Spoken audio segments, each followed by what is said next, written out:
Hello, my name's Jon Gransden, and I'm a Doctor Who fan, and I'm here with a curmudgeonly person by the name of...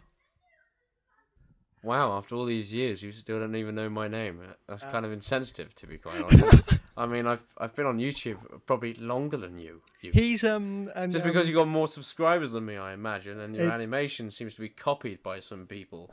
Therefore, you must be the bigger man. What's his name? You don't even need introduction, really. That's apparently I do, and I have to introduce myself.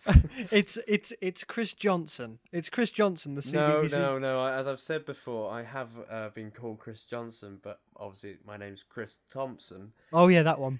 But there's a difference, and that is regional accent and one successful. And we're here to discuss Doctor Who. Because I'm a massive fan and look forward to it, and Chris. I've been described as a fan in denial. Yes. A fan who's apparently in denial that he's a fan. And Billy's way of testing this was to ask how many times did I watch Series 5 if I hated it so much. Well, he got you there, I suppose. You've watched it over twice. Yes, and I still don't like it.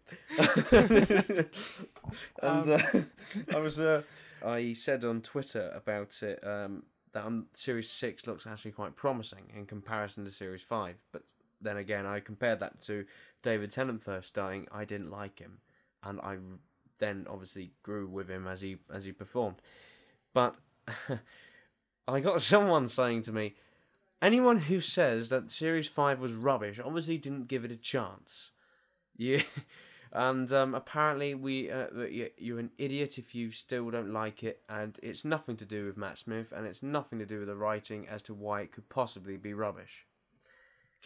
My defence was, I give it a chance. I've watched every bloody episode. Twice. and I did try and watch it again after that. So I'm gonna at least twice I've watched it, and I still just think that the writing lacked. The character wasn't formed yet. But by the last one for the Christmas one was the only decent one I felt, because it was actually detailedly written. It seemed to make it made perfect sense. The only thing I didn't understand was why there was a shark in the thing. But that's completely irrelevant anyway. But the rest of it was just brilliant, and it had like Matt Smith's character set to a T, and the writing seemed to match it this time, which is why Series 6 looks good and Series 5 looked rubbish. So whoever likes to defy me on Twitter or Facebook or anything with that, you can go and listen to this again and again, because my point will still stand. Just like with Russell Davies trying to develop David Tennant, the same thing happened then. So there, deal with it. After that very promising start, where YouTubers and listeners on whatever will think, oh wow, I really like that Chris bloke. He's friendly. Cynical. He's very cynical man. We're doing this the week before broadcast, because of the trailers and what our thoughts will be. But we've heard the tragic news today that Elizabeth Sladen, Sarah Jane Smith, has passed away. That was very sudden. That I was more shocked about how out of the blue that was. Nicholas Courtney's death not too long ago, you could sort of predict that coming, because he obviously is quite an old man. He's and same with Michael Gough actually. He was very old. He did live a very long life, so you sort of expected that at some point these actors will eventually bite the dust. But Elizabeth Sladen was very out of the blue. And it was cancer, wasn't it? Yeah, apparently she lost a battle with cancer. That's tragic. And she was 63, and she was. That's not old at all, is it? No, and she was still doing a lot of acting, and obviously she was doing Sarah Jane Smith, and she was doing stage work and everything. And bad time to say this now, but I still don't like her program. You didn't like Sarah Jane Smith? No. It was a bit too childish for you. It was far too childish for me. It was like watching Series 2 of Doctor Who over again. Yeah, hopefully, our thoughts are with her family, and rest in peace.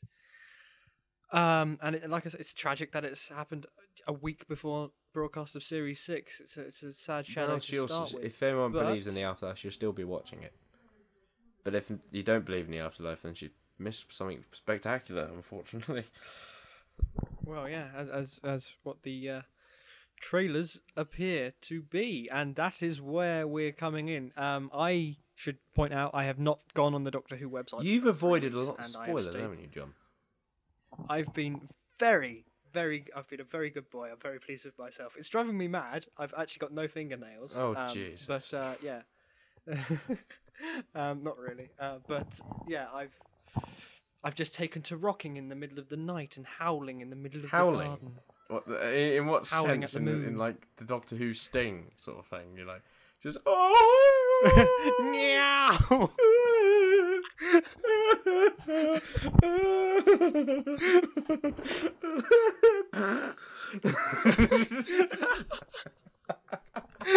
That's the best fan breakdown ever.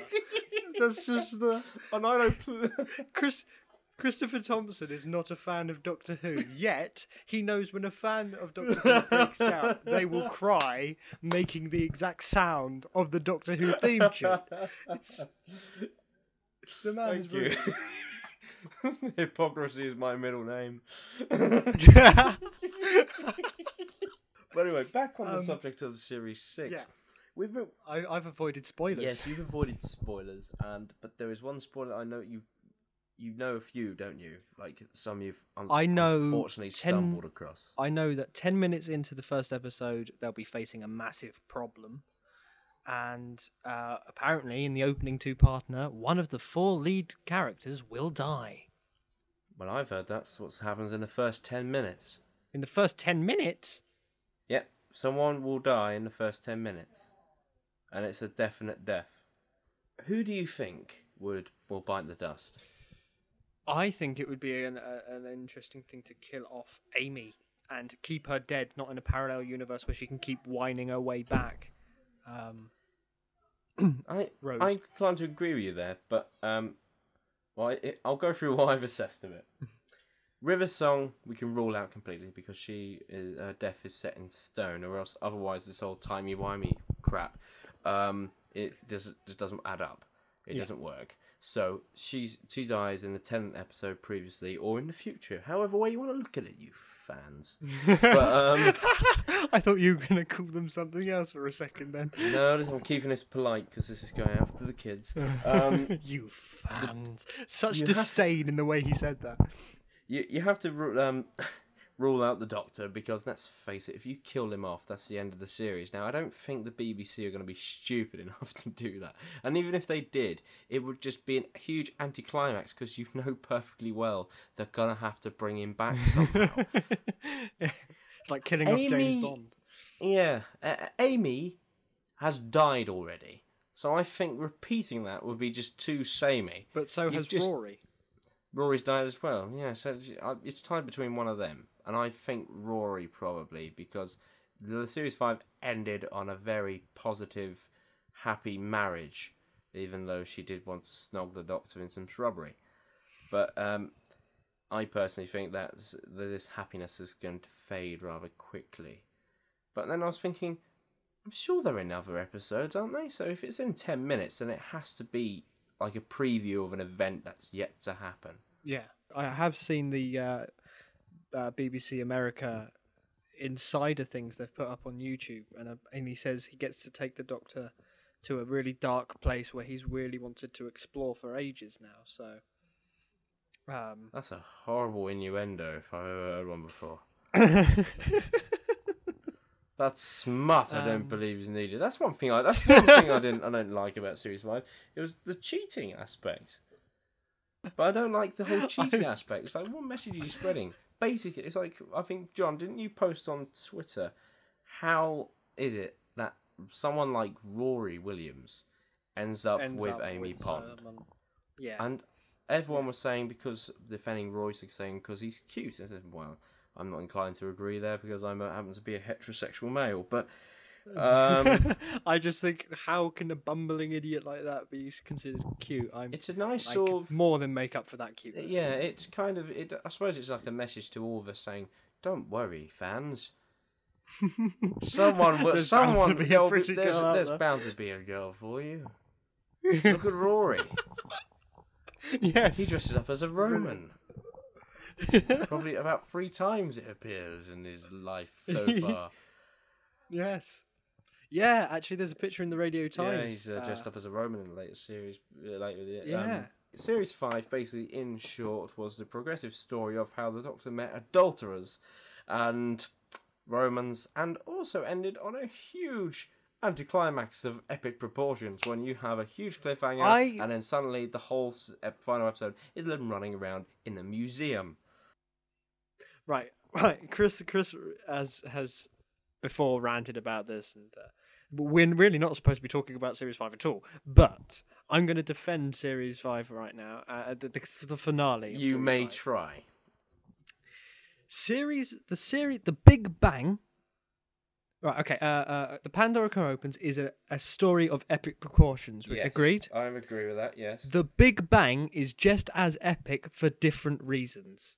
First of all, Stephen Moffat decided to do something with balls and not go, thousands of Daleks in the sky, that must be epic. Lots of aliens, that must be epic. No, he decided to take everything away. He decided to put, to cheat a bit, yes, with the whole timey-wimey stuff, but it wasn't epic in the proportion of big things blowing up. It was epic, emotional. The story, the characters, it's all about the characters and their journey at that point. The Doctor, giving back the universe. Amy. Okay, I agree with what you're saying here. I just thought that for a viewing perspective, because let's face it, the only people who have been looking at it in the way you have are the fans. The fans. The fans. The fans. Whereas if you're just a child that tunes in, you think, oh my god, there are Daleks, there are Cybermen, there are everything there. They've locked him in a box that they can't possibly get out of. But then suddenly, through timey-wimey rubbish, he ends up... You know how hard this is for me not to swear. And through all that, he manages to get out. But the point is, I know Rory unlocked side, but how did he get out in the first place? You can't create a paradox like that unless you willed it out of the place where the sun doesn't shine. And what else is there? And then it's actually even funny. You tried to not. What makes things even better is that after all this epic thing, you've managed to quickly get him out of there. You've also now lost all the villains, and that's what the kids want to see. They want to see the explosion of things. So I can sympathise with why I thought that episode was good because I looked at it in 2 perspectives. One as like a standard viewer, and one as the Who fan who apparently is enraging inside of me somewhere. And apparently, yes. It's not very hard to look at this. But so one perspective is looking at it thinking, oh yes, of course it was very good on the characters and all that crap. And then you got the other side, which is what the standard viewer want to see, is after seeing an alliance of every monster he's ever faced just disappear in the course of a week. And there's nothing except a rusty Dalek. And they're running around a museum whilst they're travelling in time with a fez, a bloody fez, and a mop. What is going on? And that is why I have literally just destroyed what you have said. and my rant now ends on me saying that if it wasn't for the Christmas Carol, which everyone thought, oh, it's going to be epic, it's going to be epic. No, it isn't. It's going to be based on Charles Dickens' classic. Of course, it's going to not be as epic as most people would have thought. And that I can understand, because it was more of an emotional character piece, that one. But when you leave it on a cliffhanger like that, and then you go to an episode basically saying, oh, we've run out of the budget on that at the end of episode 12, so we're going to have to cheaply resolve it in a museum. How do you feel about running? Just endless running. And then we'll just do a reset button that basically is a reminiscent on every series since it returned. I'm Christopher Thomson. I rest my case. Thank you. Good night. Christopher Thomson, not a Doctor Who fan.